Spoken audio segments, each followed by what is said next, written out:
Darkcast Network. Out of the shadows come the best indie podcasts. Hey everyone, welcome to True Crime California. I'm your host Cindy, and I'm glad you're here.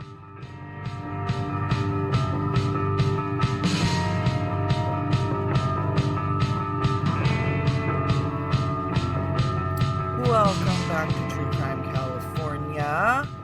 This is our next episode, episode 6. Sorry I'm a couple days late on it. You know how it goes with the holidays. But we're here. We're ready to get into a new case, and it's a horrifying one if I do say so. This week I am covering the kidnapping and murder of Polly Klaas. Now this is a really famous case in California. I just thought it would be a good one to do because apparently I like to torture myself and talk about children being murdered. So hope you guys are with me. Let's ring in the new year with some fucked up shit, shall we? So I'm just going to get right into it here. This story starts October 1st, 1993, when 12-year-old Polly Klaas decided to have a sleepover with two of her friends. I think she played with them in band. I know she played clarinet. I believe they did as well. So these are her two friends, Kate and Jillian. Now, at the time, Polly lived in Petaluma, California, which is adjacent to the Bay Area. She lived in a 3-bedroom house with her mother and younger sister, Annie, who was 6 years old. Now, Petaluma, like I said, it's like Bay Area, but it's Sonoma County, which Sonoma is famous for their wines. So is Napa. There's a lot of wine wars up in the central northern California area. And basically, this is like about 40 miles north of San Francisco. A lot of people actually live in Petaluma even now and just commute to the city for work. So that's where Polly's living at the time this story takes place. She was born January 3rd, 1981 in Fairfax, California, which is yet another city. It's in another county, but it's actually closer to San Francisco. So kind of up there, the counties all sort of run into each other. Like when I'm driving through California on my way to Oregon, I'll go through like multiple counties, like in quick succession because of the way that they're sort of split up. So Fairfax is sort of almost in between Petaluma and San Francisco.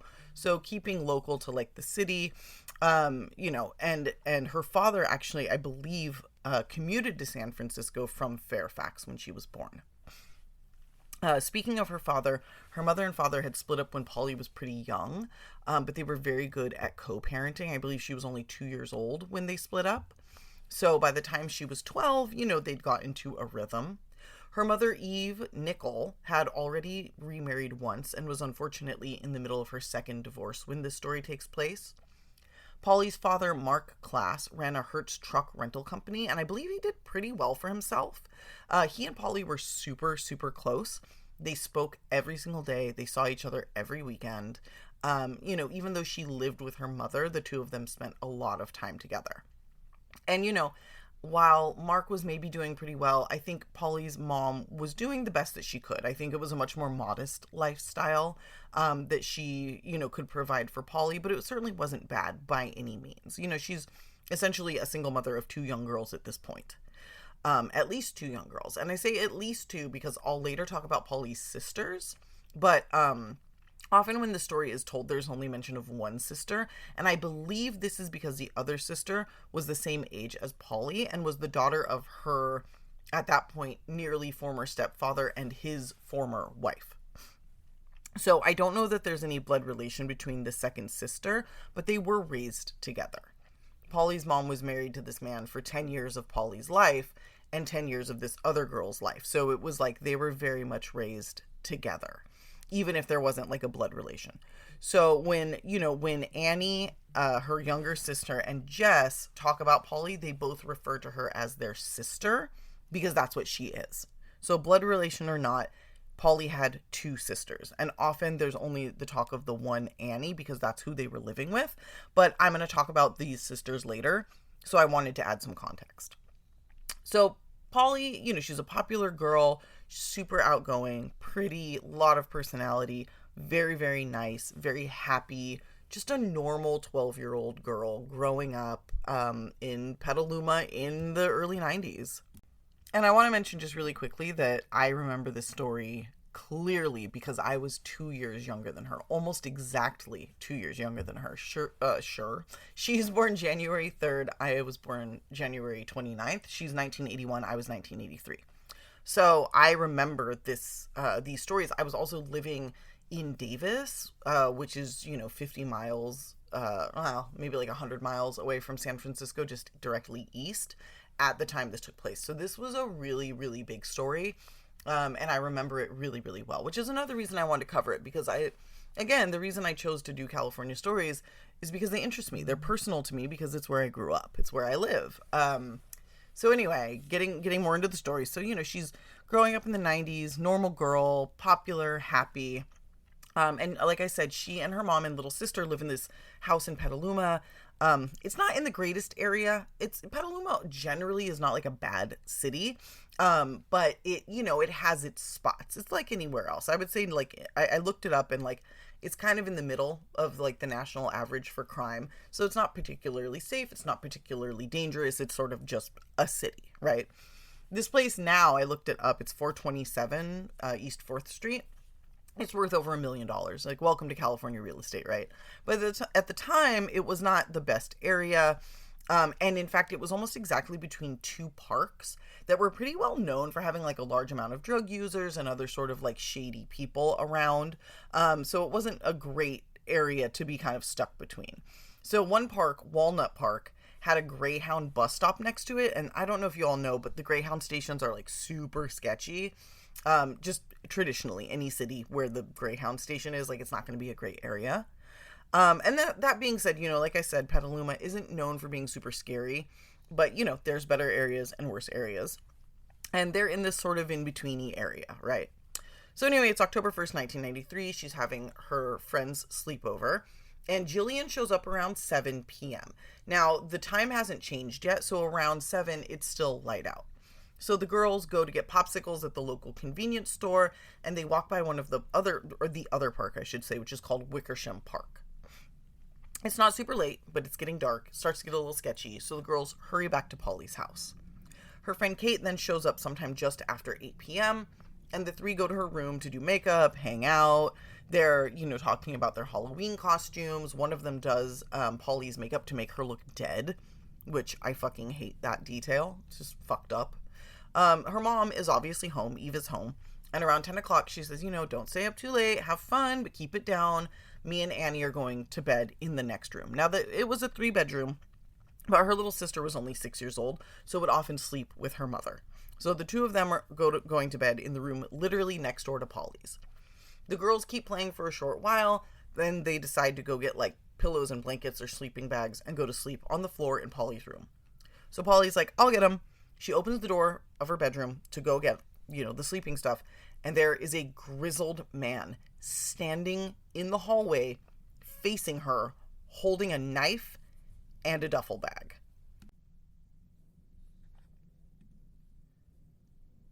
The man says to her, "Don't scream or I'll slit your throat." Then forces Polly back into her room with Kate and Jillian.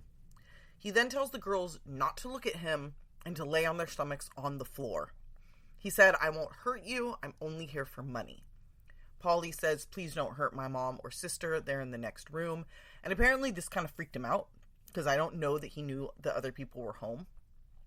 And this knowledge may have contributed to him getting more panicked as time went on, because the girls later said, he started out kind of calm and then got like more and more frantic, more and more like hurry up kind of deal, And I should also note that at first the girls thought this was a prank, because apparently Polly was like a big prankster. So like to this point, I guess at 12 years old, pulling pranks like this would be kind of crazy. But they were almost like laughing at the situation.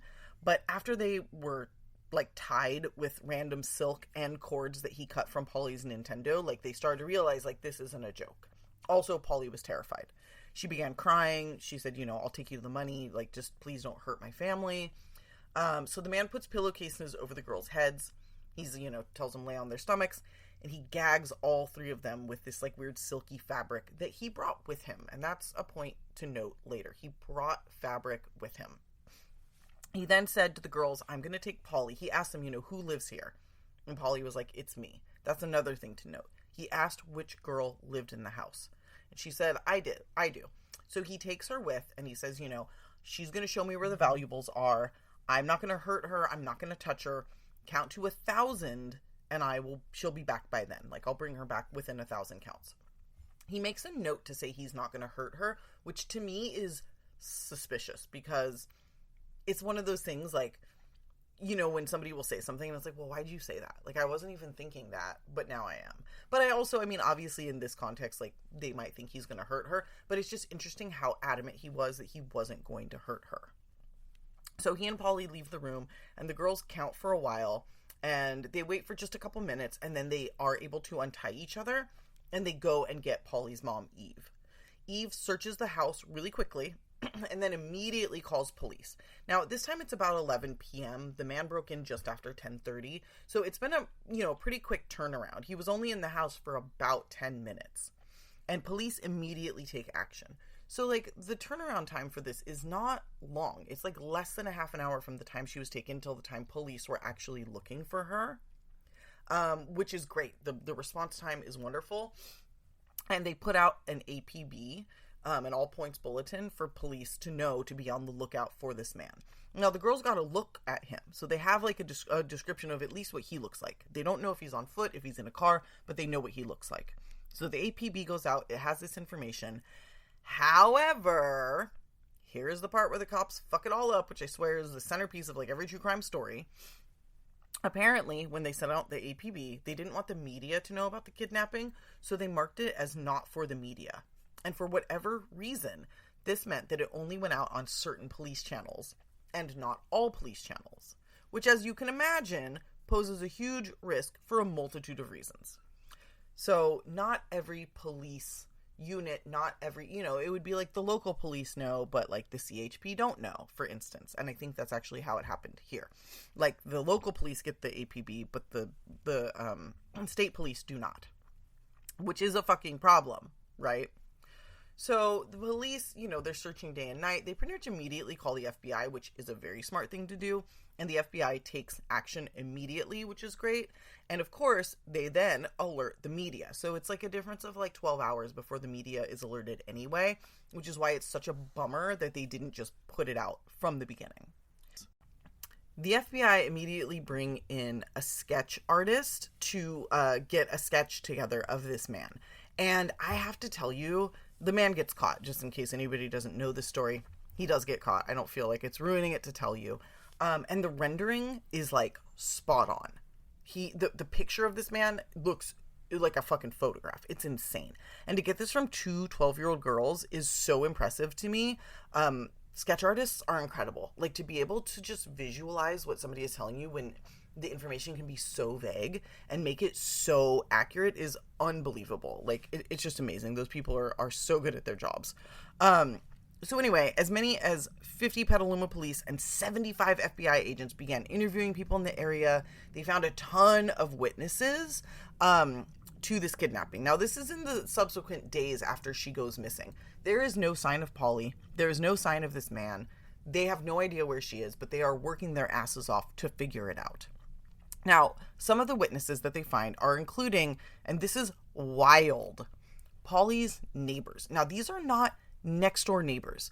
These are people that live in the back house behind Polly's house. So like the same yard. Like, they have to walk past her house to get to theirs. Now, I don't know, like, in the Midwest, basements are normal. In California, back houses are normal. The only other state I've ever lived in is Oregon.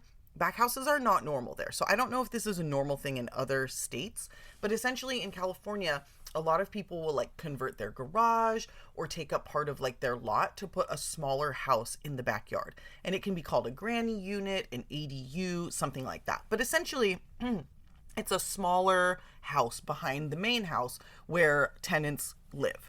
Now, whoever owned Polly's mom's house was renting to Polly's mother, Eve, and was also renting to these people in the back house. But essentially, they share a yard. It's like a small area that is shared. And these neighbors saw the man, saw the abductor. Now, one of these neighbors had a friend over that night to watch a movie, and that friend went out to smoke a cigarette on the porch at some point. While he was out there, he saw a man with thick, wiry hair slicked back on his head, walking around in the yard and actually walking up towards the bathroom for the back house because the bathroom was not attached to the house, which is another thing that I've seen in California. Like, my friend lived in a converted garage and it didn't have a bathroom, so she would use the bathroom in the main house, but she had her own kitchen, she had everything else was her own, so she only had to share a bathroom. And so I think it was kind of that kind of thing where this 3-bedroom 3-bath house, one of the bathrooms was given to the granny unit. So this person sees this man going into the bathroom that belongs to this back house, and doesn't say anything about it, which is so weird to me. But it could have been a friend of Eve's, right? They're like, this man might be in the front house, like hanging out, you know, whatever. So they don't say anything, which is such a bummer because it's a missed opportunity. And this case is so many missed opportunities. We have the eyewitness of this person who doesn't say anything. We have the APB who doesn't go out, and we're going to see how that affects the case. Anyway, such a bummer. Now, about 30 minutes prior to this, a little girl was getting out of her uncle's car to go home after he took her to see a movie.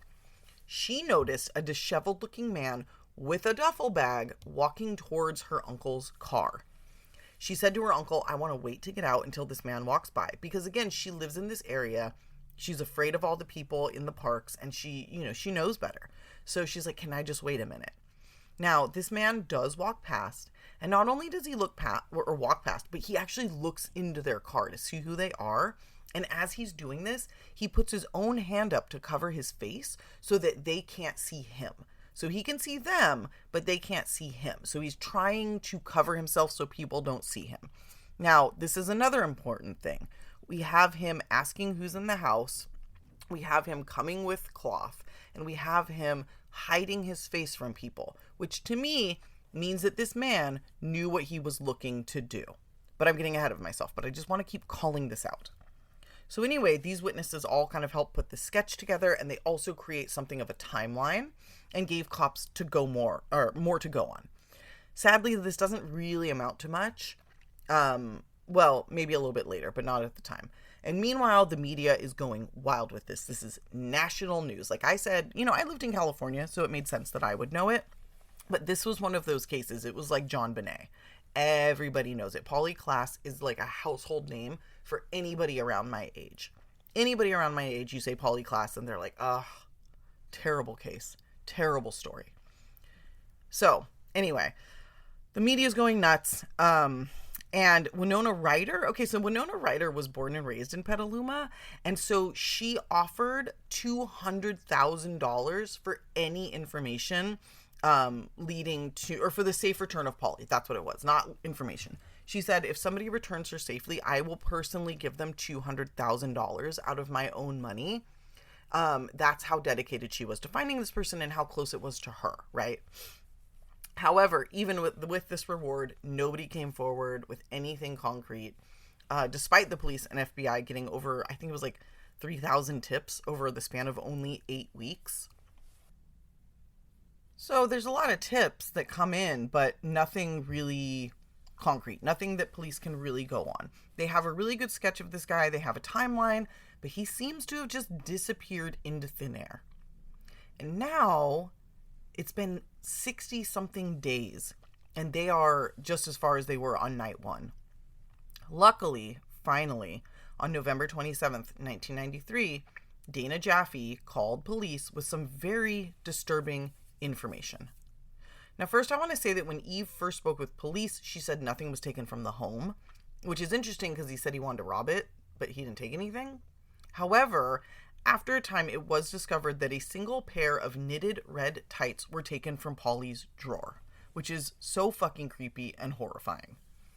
Now, while out hiking on her land between Sonoma and San Rafael, Dana Jaffe stumbled upon some items that made her think that she had found a crime scene.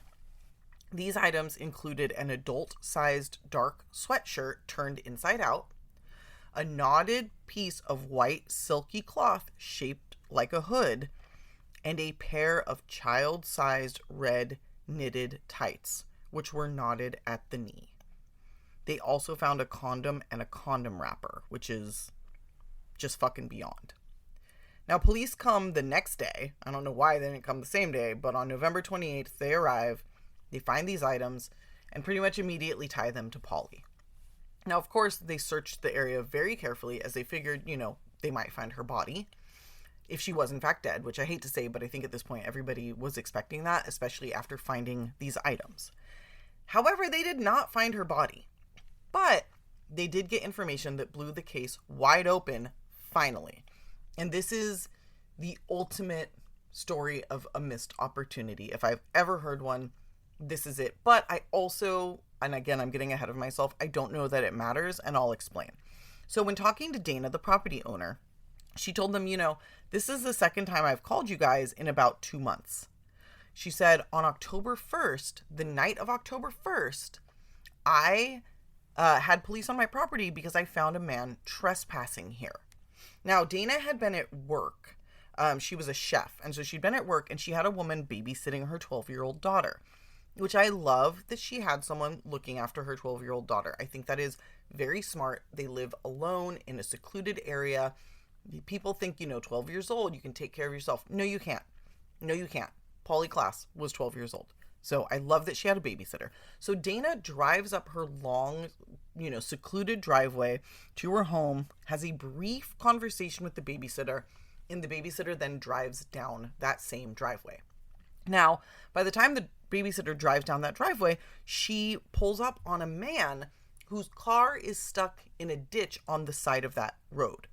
She kind of rolls her window down and she's like, hey, this is private property. Like, what are you doing here?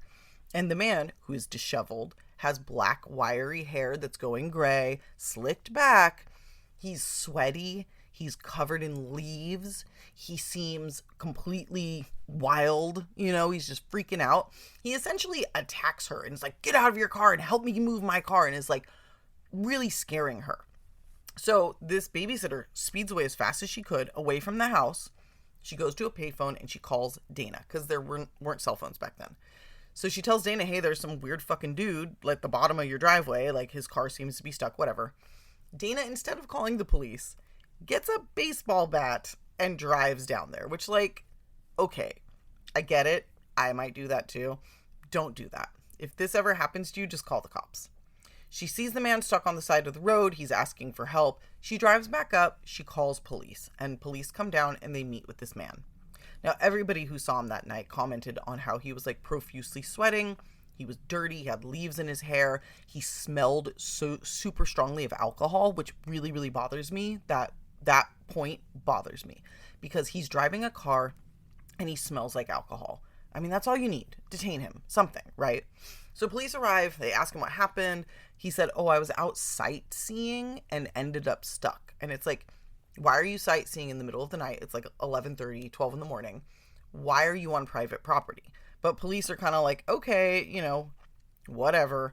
They get his name, and his name is Richard Allen Davis. Now they run his car and they realize it's not in his name. And it actually is in his brother-in-law's name. And he says, I recently bought it from him. We haven't done the paperwork yet. And they're like, all right. There's another like hinky thing. That's another like red flag. Police ask if he has a record, and he says no. So they go, okay, cool. They run his name for warrants, and nothing comes back. So even though this guy smells like alcohol, has a car not in his name, is on private property stuck in a ditch, they run his name for warrants, and because he doesn't have any, they decide to let him go. This is despite all of these things I'm talking about, and the fact that he had beer like unopened in the front seat of his car, and the cops are like, what's up with that alcohol? He grabs a beer, cracks it open, and starts chugging it in front of him, in front of the cops. And they don't arrest him. They just say, pour that out, knock it off. What are you doing? And they help him out of the ditch, and they let him go. So again, obviously, we're dealing with yet another missed opportunity, which is just, it's so horrible when you think about this and what could have been and what could have happened and how many chances there were and how they were all missed. But I don't necessarily think that had they arrested him in this moment that it would have changed the outcome. It just, the parents wouldn't have had to wait for so long to know what happened. And we'll talk more about the specifics. I think now might be a good time to talk about Richard Allen Davis. Let's just talk about this man. Richard was born June 2nd, 1954, to Robert and Evelyn Davis, two violent alcoholics who regularly assaulted Richard and his three siblings. It was so bad that by the time Richard was 3 years old, his mother had already held his hand over an open flame as punishment for misbehaving. And in fact, over time, this became such a constant punishment that Richard wouldn't even react when his hand would start to blister from the flames. So this is a very, very tough childhood. His parents divorced when he was 11, and he actually was sent to live with his father, with all but one sibling joining him. Now, his dad was as bad as his mom, regularly beating the children whenever he was around, and often leaving them with family or even like random people while he was working or doing whatever, mostly drinking. By the time he was 12, Richard was already a criminal with a record for burglary and forgery. And this type of behavior continued until he was 17, when a judge gave him a choice: go to jail or join the army. He chose the army, but was discharged after only 13 months. By this time, he was 18 and had a group of friends, sort of, and he went to a party hosted by one of them, a girl named Marlene Voris. By the end of the party, Marlene was dead. Now, in the house, police found 7 suicide notes, which to me feels a little much, but they determined that she'd killed herself, which is interesting because all of her friends, and especially those who were at the party, believed that Richard had killed her. Now, he was never charged, and there's not a lot of information about this, so it's hard to draw a conclusion on our own, but it's definitely worth mentioning, especially as he later told a psychiatrist, that he would hear her voice in his head after her death saying that she wanted to die. So that to me feels a little telling. After this, he ended up in and out of jail for many years, about 4 years' time, just, violent crimes, robbery, intimidation, really shitty stuff. And in 1976, at only 22 years old, he kidnapped 26-year-old Frances Mays, who he attempted to sexually assault while she was in his car. Now, Frances was bold, and she jumped out of the vehicle at great personal risk while it was moving, flagged down a car, which happened to be a cop car. So that's pretty lucky because he definitely wasn't on, a well-traveled road. So the fact that the next car driving by was a cop was very, very lucky for Frances. Richard was arrested that night, and he was sent to a mental hospital from which he escaped and went on a 4-day crime spree. Now, this spree included breaking into the home of a woman and beating her on the head with a fire poker, breaking into an animal shelter and stealing a shotgun, which I guess if it's animal control, it would make sense they would have it in there, but also kind of weird. He also attempted to kidnap another woman named Hazel Frost, who also escaped by diving out of his car. And also, I read somewhere that she shot at him with a gun as he was, getting away, which is incredible. I read she was, a bartender. I don't know if that's true, but I like that part of the story, so I wanted to add it. And finally, he broke into the home of yet another woman and then waited for her outside of her house for her to come home so that he could attack her. I'm not sure how he was found out that night, but the cops got there and arrested him while he hid in the bushes. So absolutely fucking terrifying. That's some BTK shit, lying in wait. Who knows what he was going to do to this woman. Now, for these crimes, he was sentenced to 1 to 25 years. This is one of those things, it's a very 70s sentence. Somewhere between 1 and 25 years. We saw that with Bill Bonin. He had a sentence that was, I think, 1 to 15. So fucking crazy. And Richard here was paroled 5 years later. They just straight up let him out after all the shit I just told you about. He then got a girlfriend somehow and went on yet another crime spree, including robbing a woman of $6,000 after breaking into her home, and I guess not kidnapping her, but holding her hostage. So we're seeing a little bit more of a pattern emerging here. He ended up getting arrested and was given 16 years, of which he served 8 before being released just 5 months before Polly's abduction and subsequent murder. So that's a little bit about this motherfucker. He just fucking sucks. Now, back at Dana's on November 28th, police start to put things together and they figure out who the man was that night. They also noted the date, October 1st, so their wheels are turning. They also then actually look at his criminal record, which they should have fucking done that night instead of just looking for warrants. And now they're worried because this seemed to be their guy, and damn if they didn't let him go that night, right? So they're realizing, oh, we fucked up. They go to find Richard, and luckily he had a warrant out for his arrest as he was picked up for drunk driving on October 19th, only 18 days after Polly was taken. Now, somehow, at this time, he still wasn't in prison for this, but he did have a warrant, and that was enough to bring him in. I had mentioned Richard's sister, or maybe just brother-in-law, where he bought his car. Well, he was also staying with her at this time, and so police just went and picked him up at her place in Ukiah, which is like Northern California. They took him in for the warrant, where the FBI then confronted him about Polly's disappearance. He, of course, immediately denied any involvement, but police they'd noticed that he shaved off his beard to like change the way he looked, which is always a little suspicious. Now, during the search of Polly's home after she went missing, police did find a palm print on the wall near her door. This wasn't a smoking gun by any means, but it was enough that if matched to Richard, it could lead to him being charged, which was great because they had it. 2 days after he was arrested, police confronted him with the palm print along with proof that it did in fact match his hand. A very shaken Richard decided to call one of the detectives with whom he had like something of a rapport and told him, quote, "I fucked up big time." He then admitted to killing Polly and agreed to take the police to her body. Before they went to get her body, police interviewed Richard for hours. And during this time, he gave them a lot of information, but I don't know how much of it I believe. Now, this is kind of going back to what I was talking about, the timeline, the missed opportunities, where they let him go that night. I'm going to tell you what he said, and then you'll kind of understand why I say missed opportunity. But then I'm going to talk about what I really think happened. So he said that the night of October 1st, he'd gone to Petaluma to find his mother, which is weird. He couldn't find her. But when he wasn't able to find her, he went to a park and drank beer and smoked a joint that could have had PCP on it. Now, I think this is the very first thing he said to absolve himself of some of the guilt, kind of take him away from the behavior. He's a victim. PCP makes people act in crazy ways, so would already, quote unquote, excuse his behavior.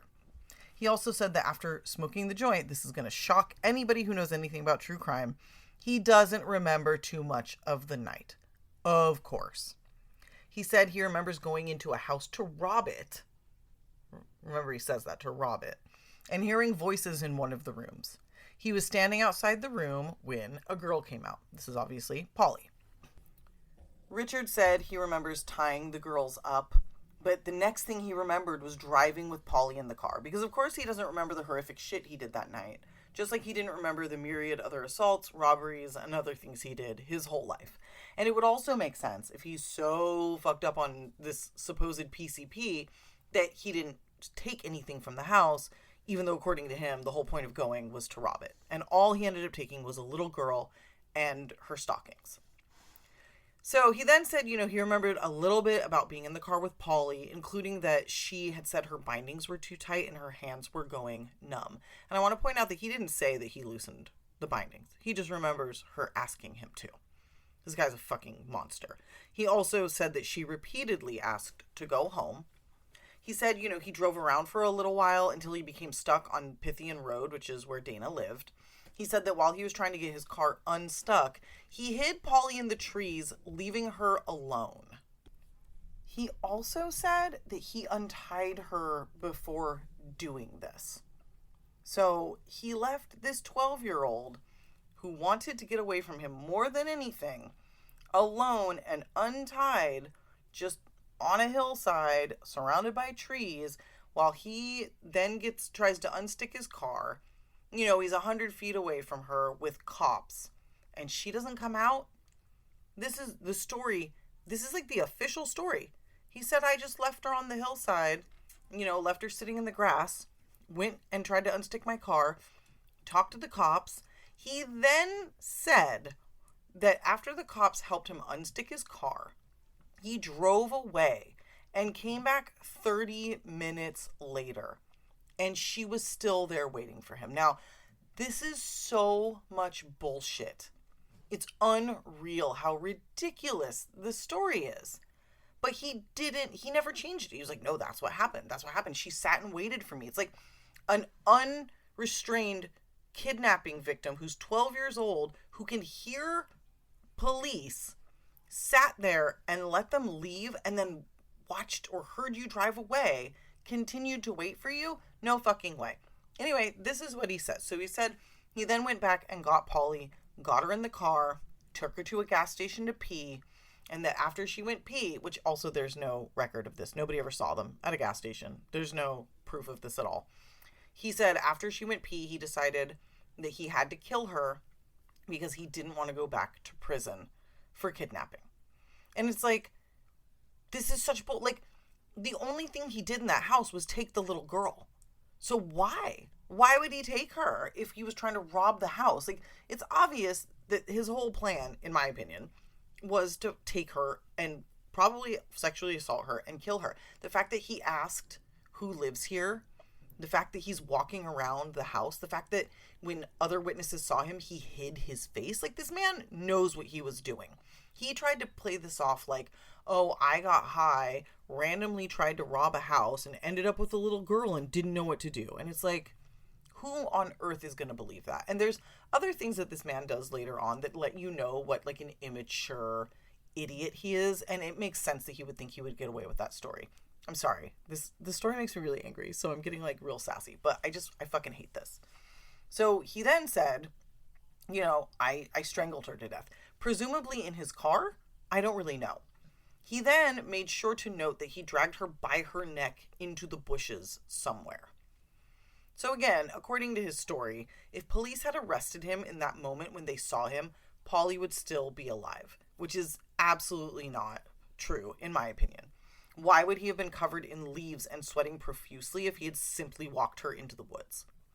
You know, like, maybe he's trying to get his car out of the ditch, but you don't get leaves in your hair doing that. It's just insane to me that this is what he tried to say. Anyway, I think what happened is that he took her out onto this private property, strangled her to death there after either raping her or attempting to rape her, and we'll get into that.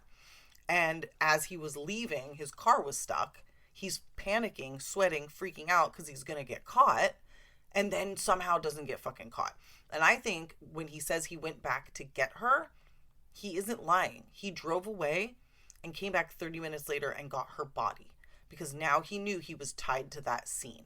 And he couldn't leave her body there because that would tie him to her murder, and they had his name. So it's like he's telling this weird partial truth. Like, he did go back and get her, but he didn't go back and get her while she was alive. He went back and got her body. And that's truly what I think. This is also partially supported by the fact that they found this man's, you know, adult sweatshirt. They found the silky cloth. They found, you know, the condom. They found her stockings. Why would all of those things just be discarded on that property in that way if he then took her somewhere else and strangled her, right? It doesn't make sense. Anyway, it's just like ridiculous that this is what this guy is trying to peddle. So after admitting to strangling her to death, Richard took police to her body, which was 50 miles from Dana's property. So another thing showing he was just trying to get her away from the location where he was found. You know, because he didn't want to get caught. Although he did admit to murdering Polly, he denied sexually assaulting her or even attempting to do so, despite there being a condom nearby. Police told him they found semen on her body, and his response was, at least it wasn't in her. During this interview, it became abundantly clear that Richard was very concerned with being accused of raping Polly because he was afraid of what would happen to him while in prison. Because nobody likes a child rapist, and prison is not safe for them. And I kind of love that. At no point did he admit to sexually assaulting Polly, but his past record indicated it was a strong possibility that he had tried to do so. And when police told him there was semen, it wasn't a lie. It wasn't for sure. They sort of, I mean, it was kind of a lie. They said, you know, they said we found semen on her. At the time, I believe they maybe thought that they had, but they certainly hadn't proven it. But who cares? Like, they threw a Hail Mary, and he still denied it.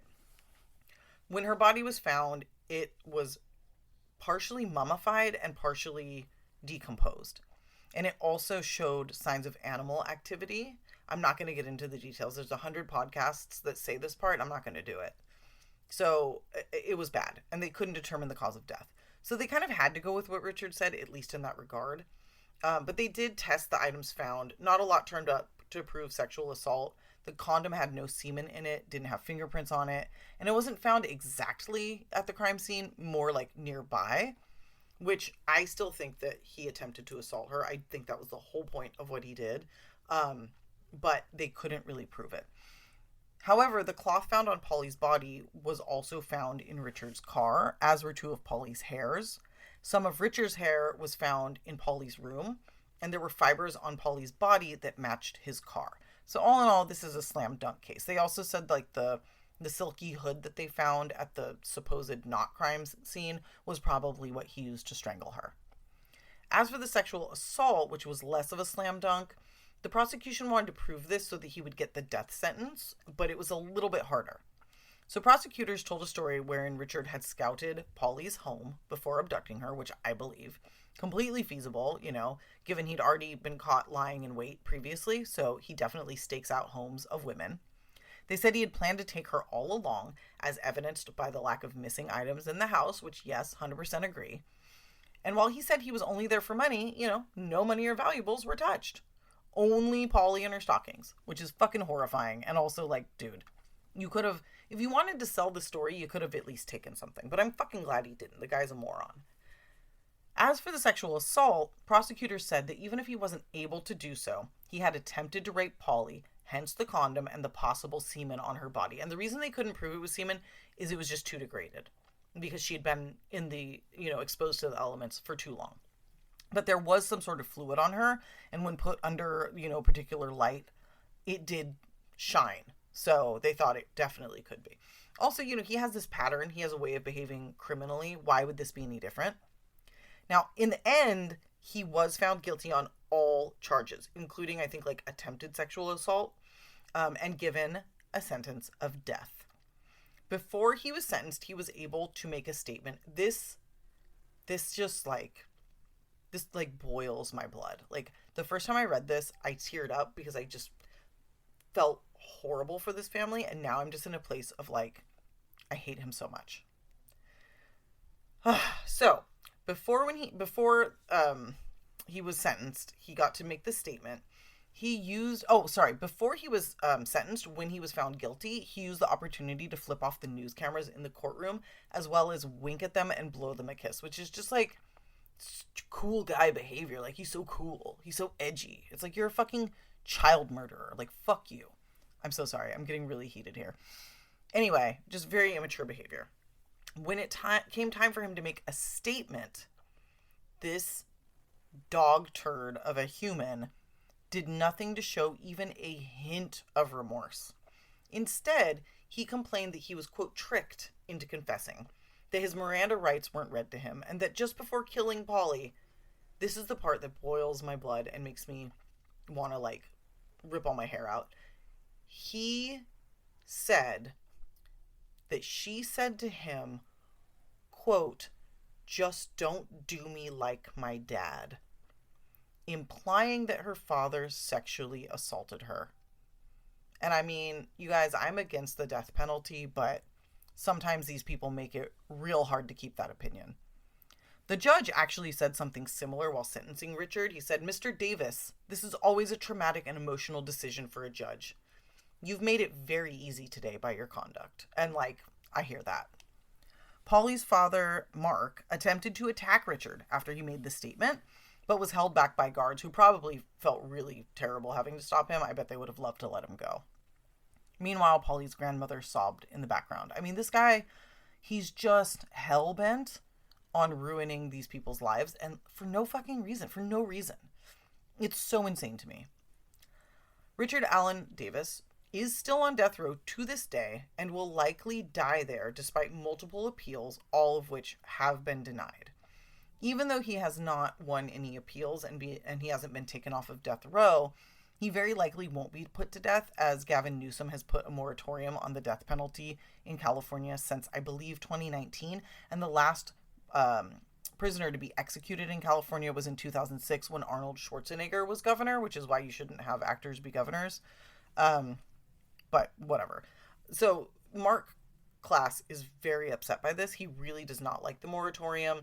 He is very, very much for, like, no, I don't want to say revenge. Like, I can't speak for him, but he's very much, he wants this man to be put to death. He wants to see it. He wants to be there. And I can't fault him for that.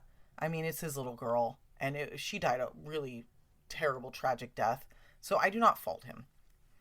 Speaking of Marc, he did put some of his anger and some of his energy into good. He set up the Polly Klaas Foundation, which is formerly Klaas Kids, which helps a lot of, it helps keep kids safe, essentially, like, broadly. They do things like fingerprinting kids, setting up databases, providing support for families of missing children. It's a very, like wonderful organization.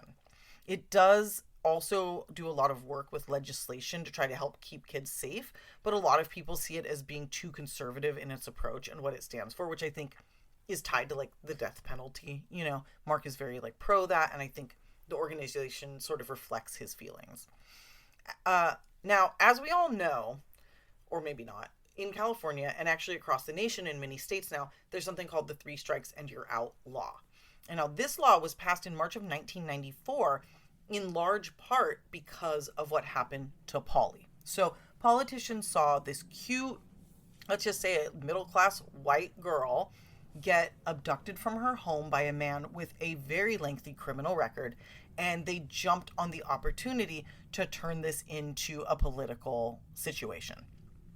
When Polly's younger sister Annie was only 6 years old, she was invited to meet President Bill Clinton and was interviewed on television. And I think she later kind of indicated that she was sort of like fed lines in a way. She told him she was afraid of a man coming in and taking her from her room.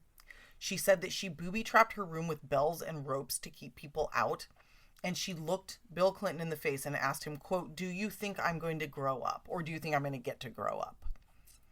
So this cute, scared younger sister of, this horrible crime, victim of a crime, was the perfect, like, poster child for these laws, this 3 strikes and you're out law.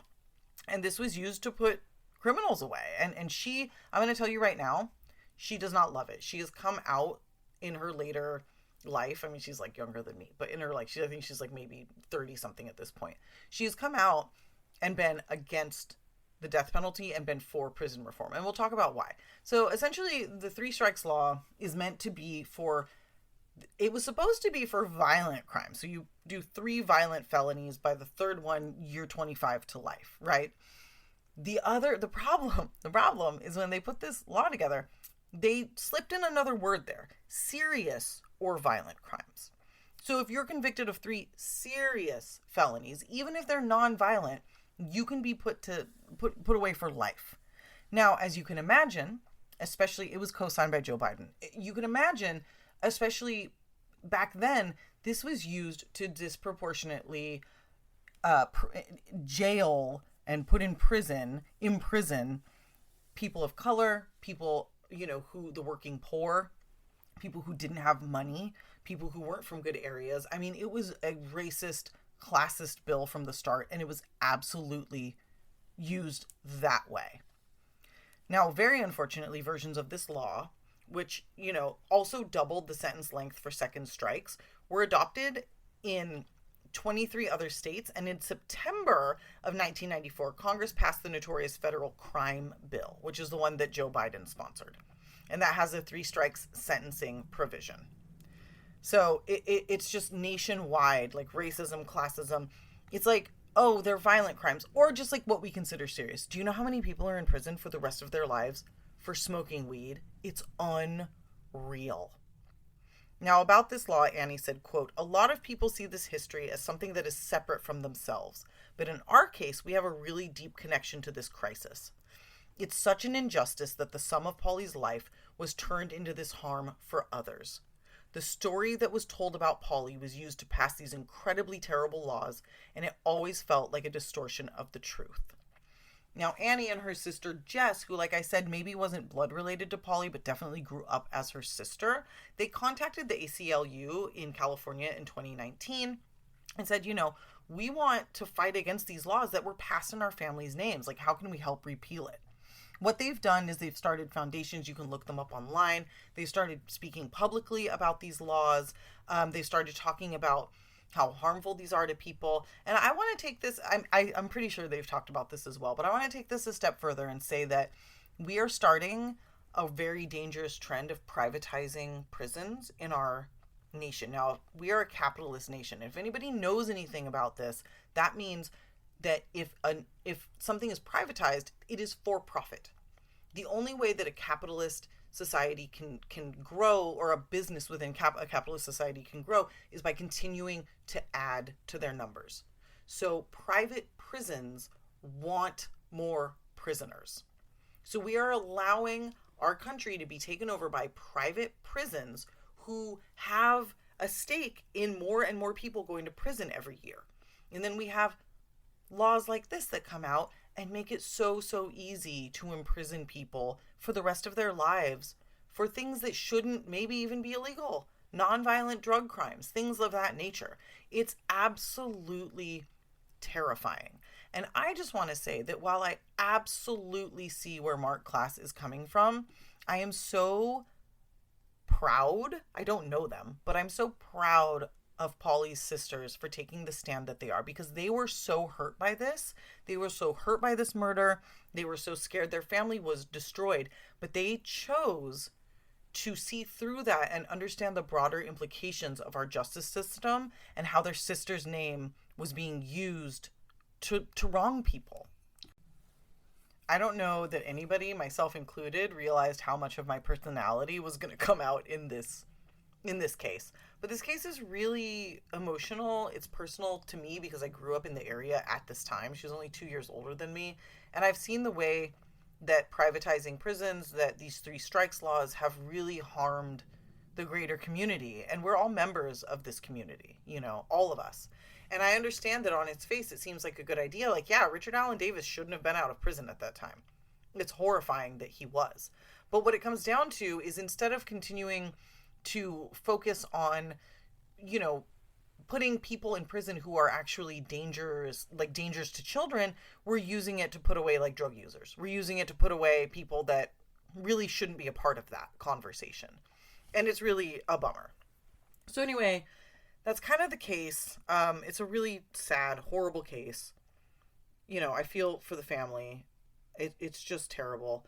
But I wanted to mention Polly's sisters. I wanted to mention this other side of this story because I feel like so many of the people that cover this case, they kind of end it on this very pro-conservative, prison forward kind of note. And I don't want to do that, because I think that her sisters would know what she wanted, and I really appreciate what they're doing with their voices. And so if anybody's interested in learning more about it, you can just look up Jess and Annie Nichol, Nichol. They're doing really great work. They're still in California, and they're honoring their sister's life and legacy in a way that I think is really beautiful. So that's the story, guys. Thanks everybody for listening. Sorry I got so hyped up. The story really gets to me. I'm glad I did it. Although, all these stories are terrible. Let's wash this out of our brains now, and come back next week for another case, another conversation. Thank you everybody for listening. It's been really great watching the numbers grow, being in, podcast communities and having people give me really great feedback. I appreciate you guys so much. I really, it's a lot of work, but it's so worth it. I'm so excited to be doing this. So thanks everybody for listening. Please rate, review, share with your friends and family. Tell everybody you know to come listen to True Crime California. And until next week, everybody stay safe.